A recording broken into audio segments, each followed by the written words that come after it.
think this works this time. So I'm a little nervous, actually, giving this talk, but so I'd originally written like a 10-page speech presentation, and then I read it, and I'm like, this is completely inauthentic.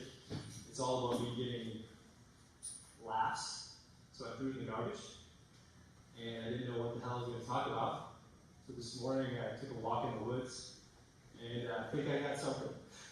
So we'll see. So this may be a bit of an adventure. Feels like one for me, so come along for the ride. All right, and here we go.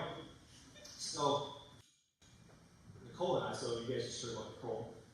We've been doing a lot of interviews lately with companies engaged, trying to understand their culture. And so I'll sit down with employees and ask them simple questions like, how would you describe your culture? Or what is your culture like? And I get typically two responses. I get kind of the emotional, feeling-based response of, it's good, I like it, it sucks, it's awful, it's the worst culture ever. Some people, though, get in a little bit more detail. And they'll say things like, we have a lot of accountability, we have no accountability, we rally together for the customer or for the patients. And they get a little bit more specific. And I found myself kind of being a little judgmental the other day. I was like, man, like they're talking about the culture, but I really don't think they have a handle on it. Like, I don't think they understand it. By the way, people call me arrogant at times, so that's where it comes from. But it came up with this notion that we have an awareness problem when it comes to culture. We know what it is, but we have a hard time talking about it and describing it. So shortly after I was doing those interviews, I was in the hallway and someone came up to me and like, hey Steve, how you doing? And I responded, good. And then I reflected on that. I was like, wow, that's a pretty superficial answer. And I was just judging all these people. And I'm like, how am I doing? And I didn't really know. And I am me. I hang out with myself all the time. So I thought I'd be more accountable and fair and own that I think I am a this problem. So 4 years ago, we started this journey. And I thought we were going to be done with this in about 6 months. And then it was a year. And then 2 years.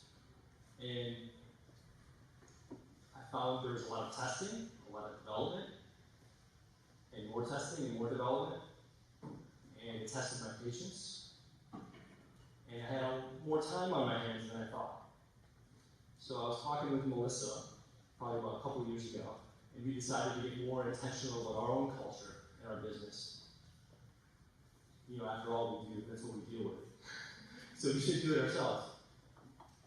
So we started looking at how do we give each other more feedback, both from the leadership to the employees, employees to leaders, employees to employees, so we can know how to improve and how to get better.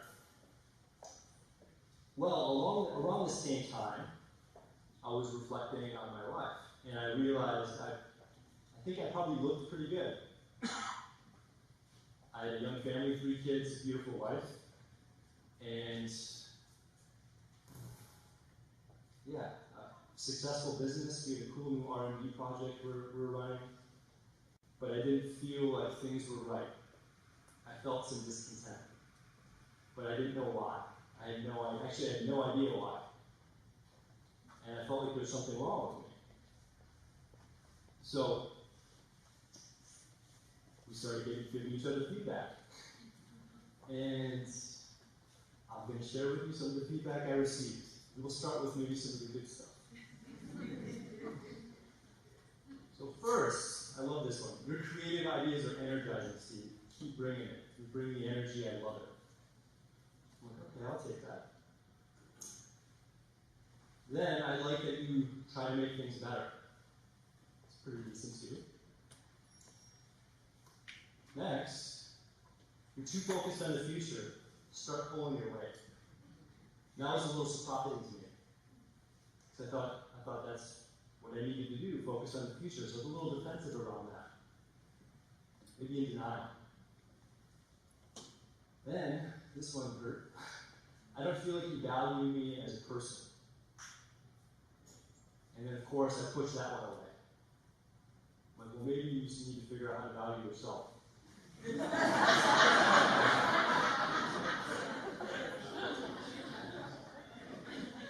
one of my favorites. I look forward to the days of parenting. This is all real feedback.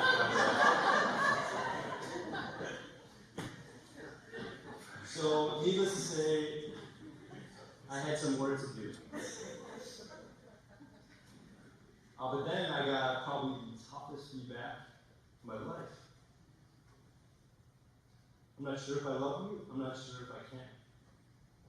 From my wife. And that I couldn't run away from. That was real. That was more relevant than anything else I've ever heard in my life. And it was true. And I knew why. So, I knew that things had to change. So I started reflecting on this feedback. And I noticed a theme. I had an awareness of the awareness, which I call awareness squared. And I noticed I really, as tough as the negative critical feedback was, I liked it. And I was really uncomfortable with the good stuff. And actually, most of my life, I really resonated with the bad stuff. Kind of the shame.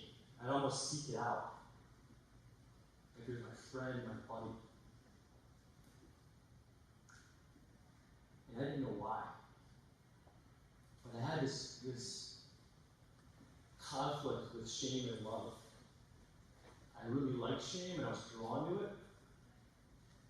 But I also wanted to be loved and find love and know what that felt like and what that looked like and what that experience was.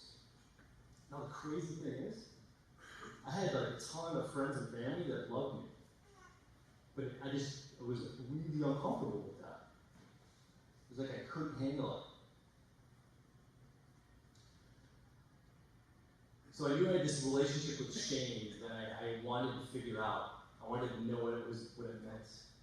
Why did I have this attraction to shame? So I opened up that box of self-awareness, and once you open it, there's no going back. And there's a lot at stake for me.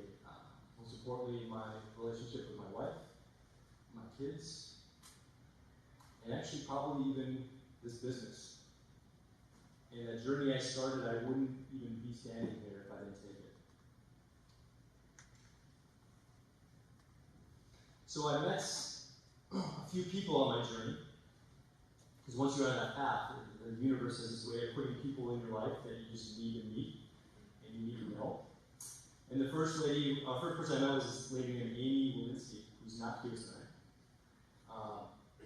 But she was the first stranger I met that loved me unconditionally, and just didn't judge me and accepted me. And like I said, I had that with my family and my friends, but because they were my family and friends, I felt like they were obligated to, so I didn't trust it, which is really jacked up. But with her, it was like she didn't have a reason to care about me or accept me, no matter what I did in my past. So I liked that feeling. It felt good.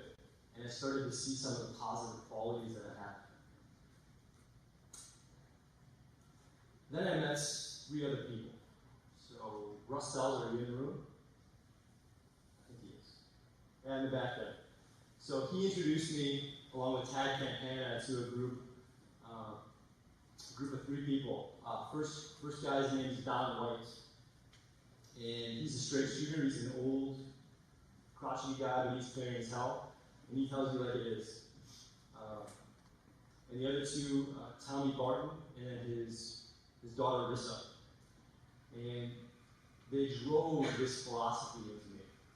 And they asked me, challenged me with this concept of, Steve, you've chosen everything in your life and you always have. And at first I thought that was complete garbage. I'm like, why would I want shame in my life? And aren't there things that I can't control? I eventually relented, and I thought. I'm like, you know what? I'm gonna give this theory, this model, a try. And I am trying to explore my shame and figure out where it's coming from, and I do kind of like it. So that's a little twisted. So maybe I have chosen it, and maybe I've organized my life around it. So I started trying something different, and it was as follows. This is very simple. I went around the world and I started to experience things. And then as I had an awareness of myself, instead of shutting down and keeping it to myself, I would just self-disclose it.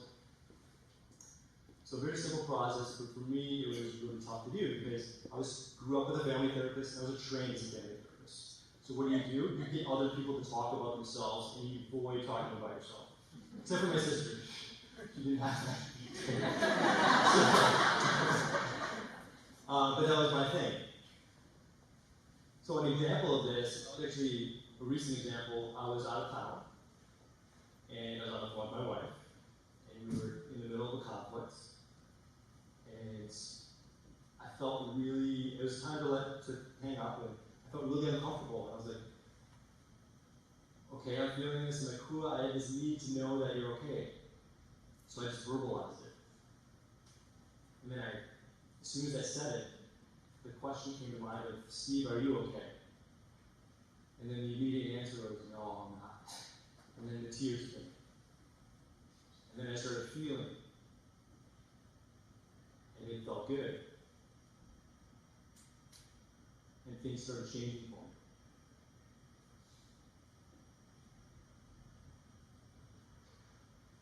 Now, what I experienced was what I now know as this concept called conscious, being conscious, fully conscious. When you're fully conscious, you're fully aware, you're in the moment. You're acknowledging what you feel, what you're experiencing. And with this comes this kind of scary, oh crap feeling, but you feel completely alive. And I realized that I had been dead most of my life. I medicated with drugs, alcohol, sex, tobacco, you name it. I avoided through work. I avoided through getting other people to talk about themselves. I was a robot. And I didn't even know it. I was like a zombie, a walking dead zombie who thought he was alive. So these more and more I experience these moments of being conscious and aware and feeling like the awesome feeling of being alive. It's like really new to me. It still is.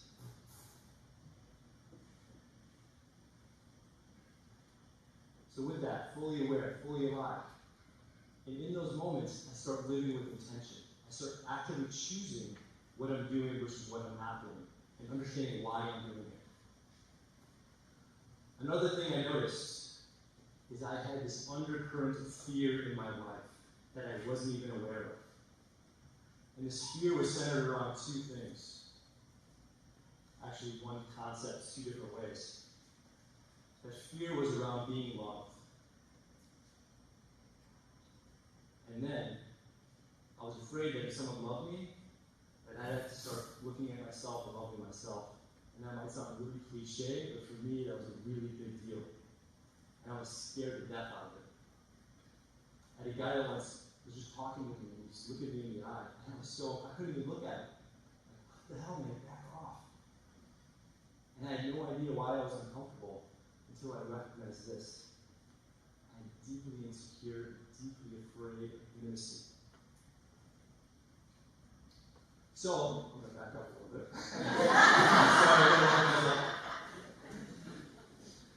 As I was reflecting on this, I realized I developed strategies around everything in my life to avoid love and intimacy.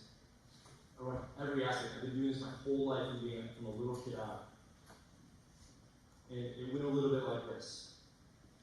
So this is my baseline. I suck. But I don't want to suck. So what do? I get confidence so that I don't suck. And I develop things like illumyx so I don't suck. How interesting is that, huh? Wonder how many cool inventions were developed because of this insecurity stuff. Man. And then when I'm confident, what do? I feel significant, like I matter and I'm important. And when I'm significant, then people like me. And this is where the problem comes. This is my greatest fear. It's like I want love, but I don't. So then what do? So my fear of love and intimacy comes to the surface, it's full force. And I'm not even aware of this is all unconscious.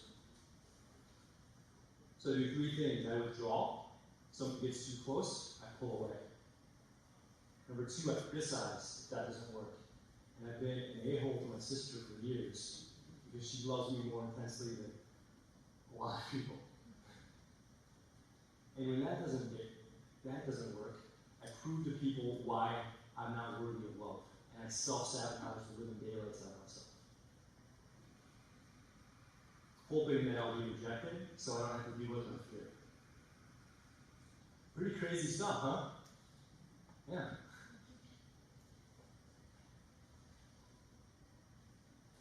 So I mentioned Tommy Barton earlier, and I haven't spent much time with the guy, but I feel like I spent a lot of time with him. He's one of those characters. And he has this thing he told me. He's like, Steve, fear is a barrier to trust and connection and bonding and intimacy. He said, you know what? The cool thing is when you take fear and you slide it out and you take it, remove it as a barrier, there's a void. And there's a vacuum. And then a really cool thing happens. Love actually fills that vacuum, fills that space. Every time, no questions asked. That's how the world works. As long as you take the fear out of the equation. Love always fills the void. And I've had many recent experiences with that. And it feels really good.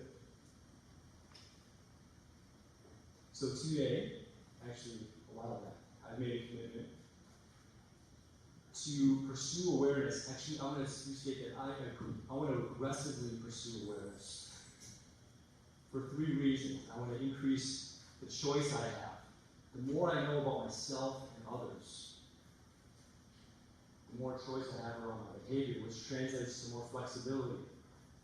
I don't have to be rigid in my ways. I don't always have to reject people, push people away. And then I have more freedom to experience what it means to be a human being, which after all, is what I am. It's why I'm here. I can experience the fruits of relationship, of connection, of intimacy. It's pretty cool stuff. So, how does this apply to organizations and culture, you might be asking? Well, the starting point is I want to have you guys think of organizations as living organisms. As an organism that consumes, that excretes waste, that grows, and that dies. It's a living being. Even the Supreme Court gives corporations rights as the same rights as people, almost. And when we spend time in organizations, I see fear all over the place. All over the place. Most cultures I interact with are fear-driven. Even if they look nice and cool on the outside like I was, there's this underlying fear that permeates almost every person's behavior. So part of my experience with Don White, Tommy Barton, Rissa Barton, is they exposed me to these teachings of this guy named Will Schutz, who is a psychologist out of Harvard, really well-known guy. He developed a lot of cool methodologies and frameworks around human relationships. And he found that there's three drivers of human behavior. Number one, the drive and the preference for being significant in the world. Significance to other people, significance to yourself. Number two, the preference to be competent, both for yourself and for others. Number three, likability. Anyone relate to being liked? Wanting to be liked? Wanting to be loved? Those are the three things. And what do we do for each other in business? We got these three things operating in the background. Many of us wanting to be significant, competent, and likable. So we start walking over each other, cutting people off by the knees to get that promotion. Lying. Avoiding talking to each other because we're afraid that they're not going to like what we have to say. Or we work crazy hours so we can be perceived as competent or significant. Or we avoid taking that promotion because we're afraid of not being significant or not being competent. We do a lot of crazy ass shit around these three things. So, and I found that many corporations, many organizations aren't conscious of their culture and conscious of what's driving their behavior. They're not even aware of what they're doing, why they're doing it, and how they're doing it. So part of why we're driving illumyx is we want to create as much awareness as possible. So this fear, what we find, the cultures that are the best in the world, employees find meaning in their work. But this fear that we have of dealing with each other, of being with each other, of going after what we want, prevents us and actually kills meaning. Kills meaning. The concept that I'm introducing to you guys right now is this concept of organizational consciousness. How is it, as an organization, as a culture, can be as aware as possible so you can start living intentionally, moving as one unit, making decisions that matter, pursuing the goals that are meaningful, having the conversations with your coworkers that are meaningful. And that's the world-class cultures, that's what they do. But if fear exists in world-class cultures, but they address it, they engage it, they deal with it. That takes courage, that takes fortitude, that takes leadership. And that's a constant toning of the set. Because think of all the baggage that we all bring into the workplace. It's not even related to what the company's done. All these insecurities. And like it or not, we have to deal with that. We have to help people through that. We're not their therapists, but we push them to be better. Push them to eliminate the fear in their way, address it and deal with it. So I'm going to leave you with a couple of simple messages. For me, each and every day, I'm choosing meaning over fear. And I will tell you, it is difficult, it is messy, it is many times not fun. But I've lived in fear for most of my life. And there's some pretty big consequences for me to be in that place.